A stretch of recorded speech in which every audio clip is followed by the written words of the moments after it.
Assalamualaikum teman-teman. Ini adalah video pertama saya bahas aplikasi yang sangat berguna banget buat perjalanan kalian. Hari ini atau malam ini saya mau nge-review dan kasih tutorial singkat tentang salah satu aplikasi mind mapping. Menurut saya sih terbaik, namanya Xmind. Kalau kamu sering pusing nyusun ide, ngerjain skripsi misalnya, atau bahkan bikin konten YouTube kayak saya sekarang, aplikasi ini tuh bisa banget jadi penyelamat gitulah istilahnya. Kenapa mind mapping itu penting? Buat saya, mind map itu kayak GPS buat pikiran kita. Daripada catatan acak-acakan gitu ya, dengan mind map kan semua ide bisa tertata rapi. Jadi kalian mau brainstorming misalnya, belajar atau nyusun project gitu ya, jadi lebih jelas alurnya, kalian tuh mau kemana, goalsnya itu kemana. Jadi dengan mind mapping ini alurnya lebih jelas gitu.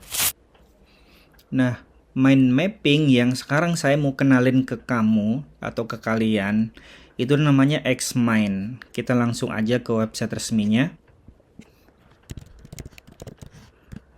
Pastikan kalian mengetik ini ya, xmind.com. Nah, nanti kalian scroll ke bawah aja. Kalau misalnya kalian belum punya Xmind di MacBook kalian tinggal download aja, try online, coba online. Jadi dia bisa online. Kayak gini tampilan onlinenya, kalian harus masuk dulu.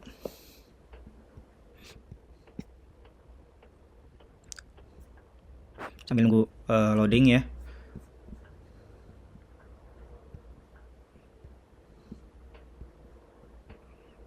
Ini bener-bener saya nyoba buat pertama kalinya.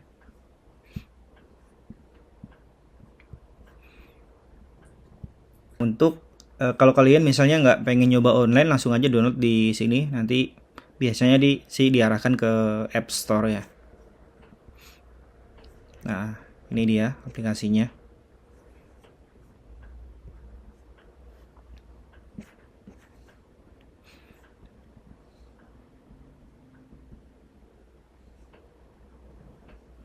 Di sini itu tersedia berbagai macam template, jadi kalian nggak perlu bingung. Karena saya udah download ya, maka saya akan buka lewat aplikasinya aja.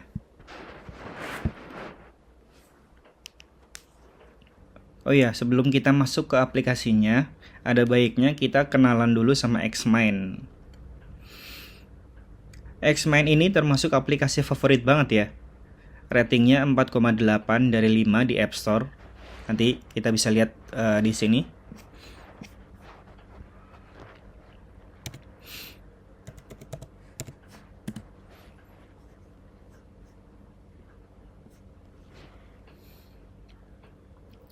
Udah dipakai lebih dari 100 juta orang, dan yang paling enak bisa dipakai di banyak perangkat gitu. Laptop, HP, iPad, semuanya nyambung. Fitur utamanya itu jelas ya. Xmind punya banyak template siap pakai, misalnya kayak fishbone, timeline, or chart misalnya, bisa tambahin icon, bahkan warna, bahkan gambar biar lebih menarik misalnya. Dan hasilnya bisa diekspor ke PDF atau PNG, atau langsung di-share ke tim juga bisa.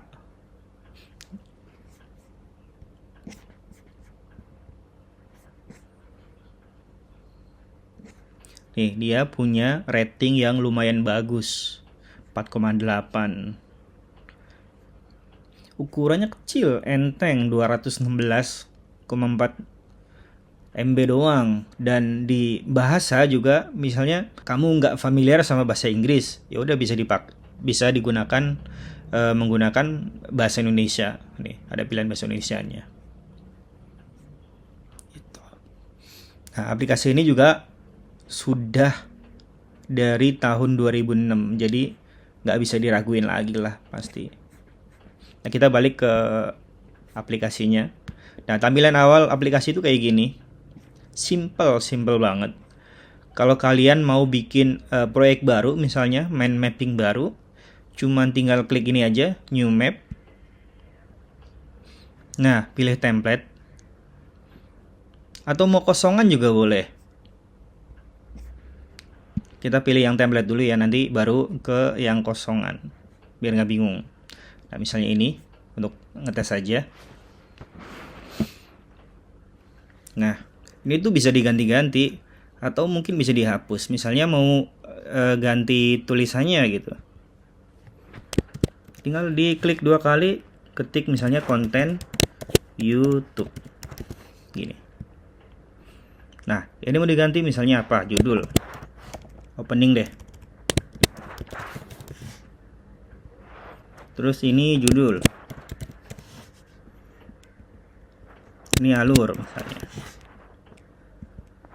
Ini apalah gitu ya. Atau kita bisa hapus.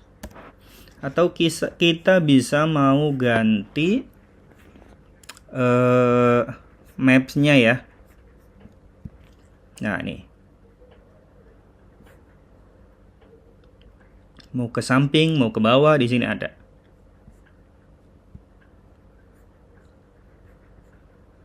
Atau mau ganti warna. Keren gak tuh? Begini doang. Kalian bisa jadi profesional di bidang mind mapping ini. Oke. Sekarang dari 0 ya misalnya. Nah, di file ya, di pojok kiri atas, klik file, klik new blank map. Nah, ini ditekan apa? 2 tombol gini ya di kursor, klik kiri, terus tahan, geser, klik delete. Nah, ini misalnya konten YouTube. Oke. Nah, di sini kalian mau nambahin topiknya misalnya. Klik ini aja nih. Tuh, di sini. Atau mapnya kalian mau ganti. Atau ganti warna deh. Nah, gini.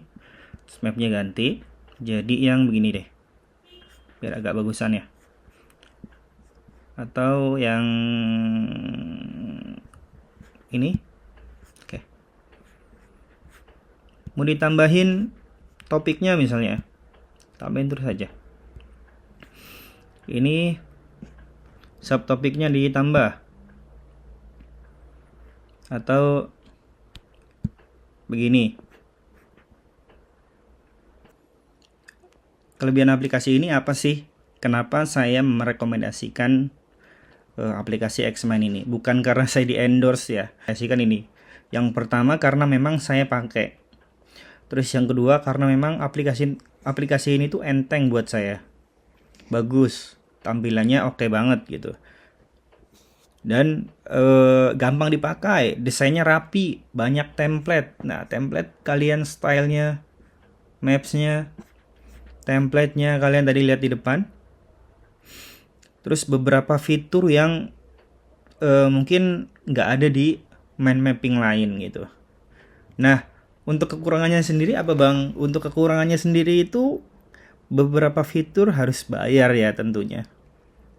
Tapi menurutku sih versi gratisnya juga udah oke banget lah. Nggak usah bayar juga udah pro banget gitu buat pemula mah. Nah, jadi menurut saya Xmind ini wajib dicoba buat kamu yang suka bikin ide terstruktur. Kalau kamu pernah pakai aplikasi yang mirip mind mapping lain, tulis di komentar ya. Nanti kita bahas bareng-bareng. Dan jangan lupa untuk subscribe dan aktifkan lonceng biar nggak ketinggalan konten berikutnya. Karena saya bakalan bahas konten-konten atau bahas aplikasi-aplikasi lain yang serupa mungkin, atau aplikasi desain misalnya, atau kalian bisa ngerekomendasiin saya buat bahas aplikasi-aplikasi apa aja yang bagus untuk dibahas di MacBook gitu ya. Oke. Sampai ketemu di video selanjutnya.